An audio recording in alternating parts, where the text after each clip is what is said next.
देखो, अभी मैं इसको कार्टून के वाले तरीके से समझाता हूँ। यूके के अंदर क्या होता है कि पार्लियामेंट ने कोई भी लॉ बनाया, राइट? पार्लियामेंट ने कोई भी लॉ बनाया, वो किसका पार्ट बन गया? कॉन्स्टिट्यूशन का। इसका मतलब पार्लियामेंट बर्थ दे रही है किसको? लॉ को। एंड देन उससे कॉन्स्टिट्यूशन बन रहा है। इसका मतलब पार्लियामेंट यूके में क्या है? मदर है। क्या है बेटा? मदर है। और कॉन्स्टिट्यूशन क्या है बेटा? उसका बेटा है। ठीक है? ये मम्मी है, ये बेटा है। यूके के अंदर। इंडिया के अंदर क्या है बेटा? इंडिया के अंदर जो पार्लियामेंट है, जो लॉ बनाती है, वो कॉन्स्टिट्यूशन का पार्ट नहीं बनता है। एंड कॉन्स्टिट्यूशन में जो रिटन कॉन्स्टिट्यूशन है हमारे यहाँ पे, ठीक है, उसमें ये बात लिखी हुई है कि पार्लियामेंट को जन्म दिया है किसने? कॉन्स्टिट्यूशन ने। ऐसा समझा जाएगा, जबकि ऐसा नहीं था वास्तव में। The Constituent Assembly, which was a kind of de facto parliament at that time, wrote the constitution.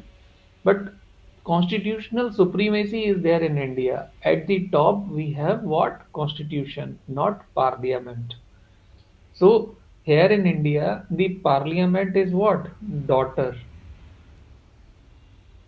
And constitution is what? Father. ठीक है?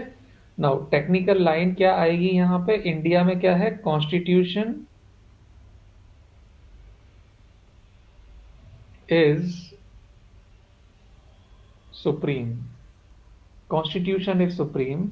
वेरएज यूके में क्या है? Parliament is supreme.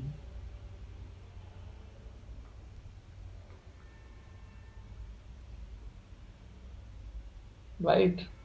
Parliament is supreme and constitution is secondary. Parliament सबसे ऊपर आती है, उसके नीचे आता है कॉन्स्टिट्यूशन।